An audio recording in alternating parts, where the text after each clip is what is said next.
নজর রাখবো পরবর্তী সংবাদে। তবে এবার খেলার খবরের দিকে নজর থাকবে, যেখানে বিসিসিআই এর নতুন সচিব বা নতুন চেয়ারম্যান হলেন দেবজিৎ সাইকিয়া, এবং দেবজিৎ সাইকিয়া নতুন চেয়ারম্যানকে শুভেচ্ছা জানালো টিসিএর সচিব।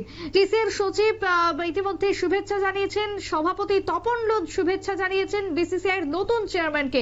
টেলিফোন লাইনে রয়েছেন এই মুহূর্তে প্রতিনিধি ক্রীড়া সাংবাদিক বিপ্লব চন্দ্র। বিপ্লব, আমরা ছবি দেখতে পাচ্ছি, ইতিমধ্যে টিসিএর পক্ষ থেকে শুভেচ্ছা জানানো হলো বিসিসিআই এর নতুন চেয়ারম্যানকে। কি জানতে পারছো এই মুহূর্ত, যদি একটু তুলে ধরো। দেখো, বিসিসিআই এর চেয়ারম্যান কে হবে তা নিয়ে কিন্তু একটা গত কয়েকদিন ধরে কিন্তু একটা আলোচনা উঠে এসেছিল, এবং তার পাশাপাশি আলোচনার পাশাপাশি কিন্তু দু তিনটে নাম কিন্তু সেখানে এসেছিল যে কে বিসিসিআই এর সভাপতি হিসেবে নির্বাচিত হবেন।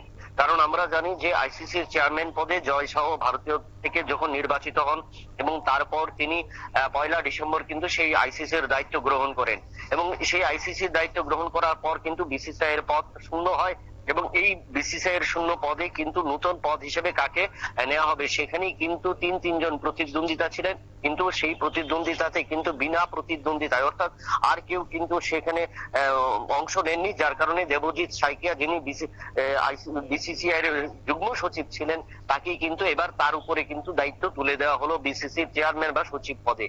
এবং এই বিসিসির চেয়ারম্যান যে সচিব নির্বাচিত হয়েছেন, সেখানে উপস্থিত ছিলেন এই নির্বাচনীতে উপস্থিত ছিলেন রাজ্যের ক্রিকেট সংস্থা অর্থাৎ নিয়ামক ক্রিকেট সংস্থার সভাপতি তপন লোধ এবং সচিব সুব্রত দে, এবং তাকে কিন্তু বিনা প্রতিদ্বন্দ্বিতায় যখন তিনি জয়লাভ করেন, এবং তাকে কিন্তু উষ্ণ অভিনন্দন জানিয়েছেন পুষ্পস্তবক দিয়ে, এবং সেখানে কিন্তু তারা আশা ব্যক্ত করেছেন যে আগামী দিনে রাজ্যের ক্রিকেটের মান উন্নয়নের ক্ষেত্রে দেবজিৎ সাইকিয়া কিন্তু বড় ভূমিকা পালন করবেন। শুধু ত্রিপুরা নয়, উত্তর পূর্ব ভারতের সমস্ত দলগুলোকে কিন্তু আগামী দিনে এই ক্রিকেটের সার্বিক উন্নয়নের ক্ষেত্রে দেবজিৎ সাইকিয়ার উপর একটা দায়িত্ব পড়লো, এবং দেবজিৎ সাইকিয়ার নেতৃত্বে যখন এই যে বিসিসিআই নতুন কমিটি গঠন হলো, এই কমিটি আগামী দিনে ভারতের ক্রিকেটের ডেভেলপমেন্টের ক্ষেত্রে যেমন কাজ করবে, এবং তার পাশাপাশি ক্রিকেটার তুলে আনার বিষয়টাও কাজ করবে। কারণ গোটা বিশ্বে বা গোটার যখন এখন ক্রীড়া যে সাম্রাজ্য রয়েছে, সেই ক্রীড়া সাম্রাজ্যে যদি আমরা দেখি, তো সেখানে কিন্তু আমরা ক্রিকেটকেই সবচেয়ে বেশি জনপ্রিয়তার নিরিখে দেখে থাকি, এবং তার কারণে বোঝা যাচ্ছে যে দেবজিৎ সাইকিয়া যেহেতু দীর্ঘদিনে তার অভিজ্ঞতা রয়েছে, বিসিসিআই এর যুগ্ম সচিব হিসেবে তিনি দায়িত্ব পালন করেছেন, এবং সেই পালন করার পাশাপাশি তার মধ্যে যে রয়েছে করার কাজ করবার যে এবিলিটি রয়েছে, তার কারণে কিন্তু এই যে দেবজিৎ সাইকিয়া নির্বাচিত হলেন, এবং সেখানে সর্বসম্মতিক্রমে নির্বাচিত হওয়ার পর প্রত্যেকেই কিন্তু প্রত্যেক ক্রিকেট সংস্থাগুলো, যতগুলো ক্রিকেট সংস্থা রয়েছে ভারতের, প্রত্যেক সংস্থার প্রতিনিধিরা তাকে অভিনন্দন জানিয়েছেন, এবং এই অভিনন্দনে কিন্তু রাজ্যের ক্রিকেট সংস্থার সভাপতি তপন লোধ এবং সচিব সুব্রত দেও কিন্তু তাকে অভিনন্দন জানিয়েছেন। সুব্রতী, একেবারে তাই, ধন্যবাদ তোমায় বিপ্লব দা। অর্থাৎ ইতিমধ্যে বিসিসিআই নতুন চেয়ারম্যানকে শুভেচ্ছা জানালো রাজ্য ক্রিকেট সংস্থার পক্ষ থেকে সচিব এবং তার সাথে সভাপতি।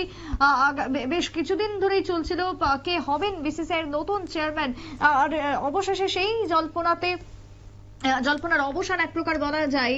দেবজিৎ সাইকিয়া হলেন নতুন চেয়ারম্যান, এবং তাকে আজকে সংবর্ধনার শুভেচ্ছা জানালেন ত্রিপুরা ক্রিকেট অ্যাসোসিয়েশনের সভাপতি এবং সচিব। আগামী দিনে ত্রিপুরা ক্রিকেট এগোবে, উন্নয়ন হবে, এমনটাই আশা রাখছেন বর্তমানে ত্রিপুরা ক্রিকেটের পক্ষ থেকে অ্যাসোসিয়েশনের কর্মকর্তারা। ছোট্ট বিরতির পর ফিরে আসছি, সঙ্গে থাকুন।